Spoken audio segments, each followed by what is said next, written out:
nous ne connaissons pas l'histoire du Gabon. Ou bien nous la connaissons très mal. Pourquoi? L'histoire du Gabon n'est pas très connue parce que nous ne savions pas lire. Oui, parce que nous ne savions pas écrire. C'est pourquoi nous ignorons l'histoire du Gabon. On connaît peu de choses, en effet, sur l'histoire du pays avant l'arrivée des Européens. Au XVe siècle, en longeant le continent africain, les navigateurs portugais découvrent les rivages de l'actuel Gabon.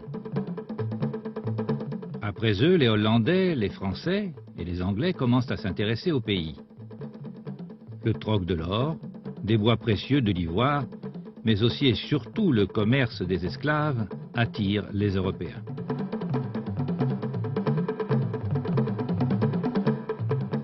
La traite des esclaves se généralise au XVIIIe siècle.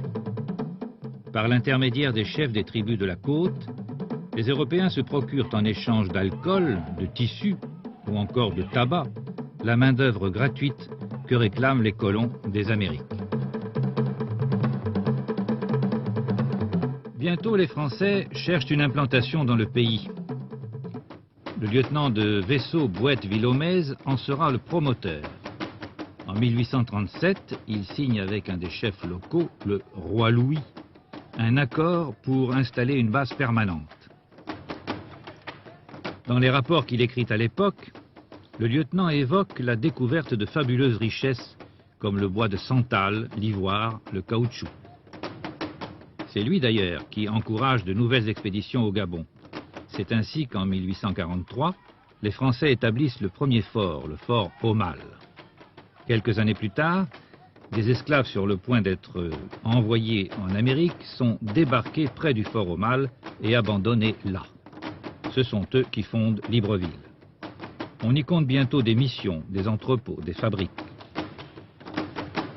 Puis par étapes, explorateurs et savants entreprennent de découvrir le pays. L'un d'entre eux, un Italien naturalisé français, Pierre Savorgnan de Brazza, part à la découverte de l'intérieur. Fonde Franceville en 1880 et consolide ses positions par l'installation de postes militaires. Nommé commissaire général du Congo français, Brazza met en place l'administration à partir de Libreville, la capitale, où il réside. Il a pour mission de renforcer la présence française et de développer le commerce. Le Congo et le Gabon, ces deux voisins colonisés par les Français, allaient être réunis en 1888 sous le nom de Congo français, avec Libreville pour capitale. Mais au fil des années, le fleuve Congo prend de plus en plus d'importance et Brazzaville supplante Libreville pour devenir à son tour, en 1904, capitale de l'ensemble, dirigée par un gouverneur général.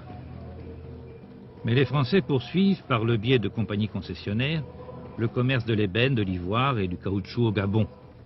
Cela jusqu'à la découverte du bois d'Okoumé, la grande richesse de ce pays couvert à plus de 80% par la forêt.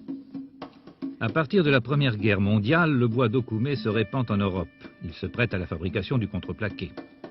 Libreville et Port-Gentil se développent grâce à ce commerce qui ne cesse d'augmenter.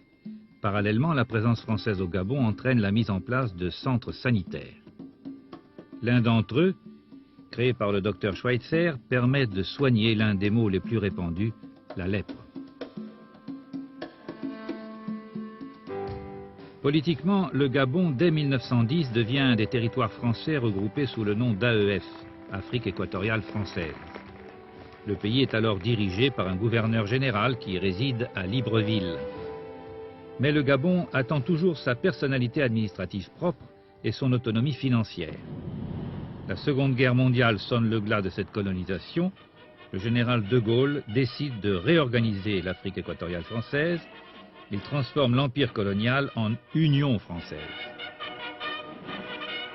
La conférence de Brazzaville en février 1944 donne aux Africains désireux de gérer eux-mêmes leurs affaires plus de facilité dans leur lutte pour l'émancipation. La vie politique va alors démarrer au lendemain de la guerre.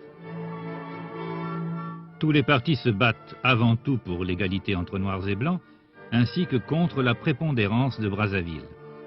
Le Gabon supporte mal en effet d'être la vache à lait de l'Afrique équatoriale française en raison des richesses de sa forêt. Rapidement, Léon Mba, l'ancien coiffeur de Savorgnan de Brazza, devient le leader politique. D'abord membre de l'Assemblée territoriale, puis en 1957 vice-président du Conseil de gouvernement, il signera après le retour de De Gaulle au pouvoir l'acte d'indépendance du Gabon le 17 août 1960.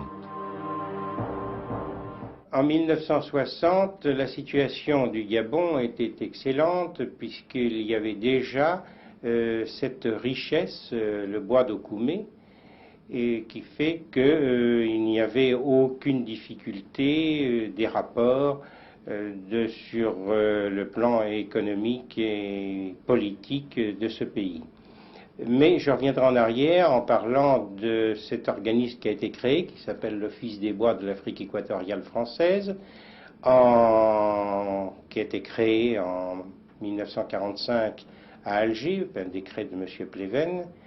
Et de là, cet Office des bois commença à commercialiser cet okoumé, car les exploitants forestiers étaient dans l'obligation de livrer leur okoumé à cet organisme, à cet office, afin que la production ne soit pas éparpillée et qu'il y ait de meilleurs prix aussi bien à l'achat qu'à l'exportation.